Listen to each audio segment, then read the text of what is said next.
महाराष्ट्र ही संत मंतांची व राष्ट्रपुरुषांची भूमी म्हणून ओळखली जाते व बीड जिल्हा मंताशा साधू मंतांची पावन भूमी म्हणून समजली जाते। त्या धर्तीवर बीड जिल्ह्यातील धारूर शहरातील एक आदर्श व्यक्तिमत्व म्हणून रामदासजी लांब साहेब यांनी अतिशय चांगला उपक्रम राबविलेला असून धारूर शहरातील शिक्षक कॉलनी येथे आज त्यांच्या देवदेवतांच्या माध्यमातून भव्य मंदिर उभा राहणार असून त्याचा समारंभ महंत लाडवाडगावचे स्वामी यांच्या हस्ते झालेला असून या कार्यक्रमात आवर्जून उपस्थित असलेले या महाराष्ट्राचे नामवंत कीर्तनकार प्रकाशजी महाराज हे देखील आवर्जून उपस्थित राहिलेले असल्यामुळे भविष्यात या देवदेवतांच्या माध्यमातून रामदासजी लांब साहेब यांनी चांगले पाऊल उचललेले असून आज मोठे तीन मंदिर अस्तित्वात येत असून ज्ञानेश्वर माऊली महाराज लक्ष्मी मातेचं मंदिर आणि राधाकृष्ण मंदिर आपण लाईव्ह दर्शन पाहू शकता। महंतांच्या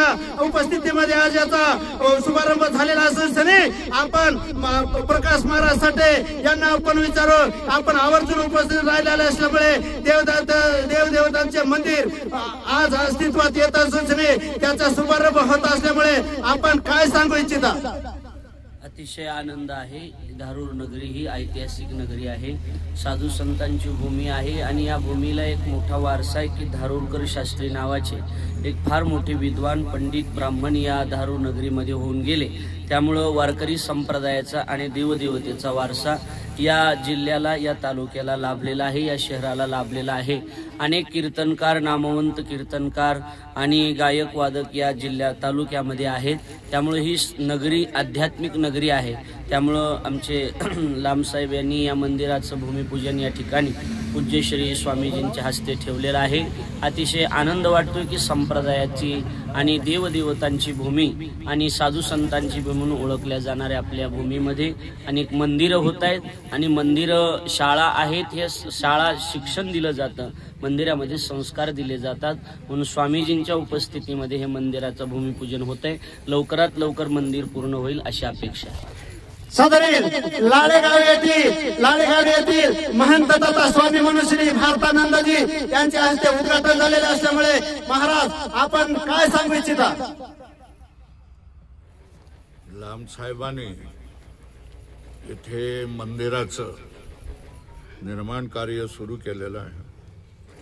त्याच्यामुळे या कॉलनीतल्या आणि आजूबाजूच्या परिसरामधल्या लोकांना देवाची आराधना करता येणार आहे। देवाची आराधना झाल्यानंतर कीर्तन प्रवचन होणार, साधू संन्यासी कीर्तनकार प्रवचनकार यांचं येणं जाणं होणार।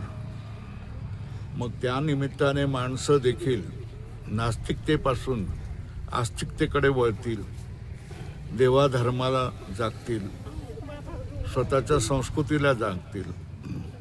पाश्चात्य संस्कृतीमधून आमच्या संस्कृतीचं जे अधःपतन होत आहे ते थांबेल। आपण सगळ्या जणांनी आपापल्या क्षेत्रामध्ये आपापल्या परिसरामध्ये अशाच तऱ्हेचं धर्मासंबंधी कार्य केलं पाहिजे। धर्माला आपली संपत्ती अर्पण केली पाहिजे, धर्मासाठी आपलं जीवन अर्पण केलं पाहिजे। आपल्या जीविताचं कार्य हा धर्माचा प्रसार करणं हे असलं पाहिजे। कारण धर्माचं जर तुम्ही रक्षण केलात तर धर्म तुमचंही रक्षण करत असतो। धर्मापासून धर्मो रक्षितः धर्मो रक्षति रक्षितः। धर्माचं तुम्ही रक्षण केलात तर धर्मही तुमचं रक्षण करत असतो। त्यामुळे आपण कुठल्याही आपल्या हिंदू धर्मापासून अलग होऊ नये, आधुनिकतेचा गर्व वाहू नये आणि आपली प्राचीन धर्म आणि संस्कृती यापासून वेगळं होऊ नये, दुरावा करू नये।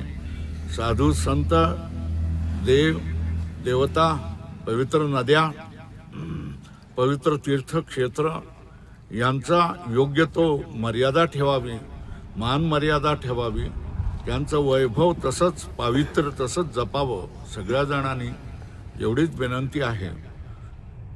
बस. लांब साहेब, हे जे आपण अतिशय चांगले पाऊल उचललेले असल्यामुळे, त्रिमूर्ती देवांचे मंदिर उभा करीत असल्यामुळे आपल्याला का बरे सुचले? माझी पूर्वीपासून इच्छा होती आणि मी पूर्वीपासून ह्या अध्यात्मामध्ये आहे आणि माझी सर्वात जास्त श्रद्धा असेल तर माऊलीवर आहे, ज्ञानेश्वर महाराजावर आहे. तसा मी ज्ञानेश्वर महाराजाचा पूर्वीपासून भक्त आहे आणि असं ठरलं की एका ह्याच्यात जवळपास धारूर नगरीमध्ये बऱ्यापैकी मंदिरं झालेलं आहेत, परंतु महालक्ष्मीचं मंदिर त्याच्यामध्ये नव्यानं घेतोय की महालक्ष्मीचं मंदिर हे आपल्या जवळपासच्या एरियामध्ये कुठं नाही, म्हणून ती एक बुद्धी सुचली. आणि राधाकृष्णावर बी माझं पूर्वीपासून प्रेम आहे. ते जिथं आहेत तिथं आपण आहेत, तेच नसतील तर आपण नाही.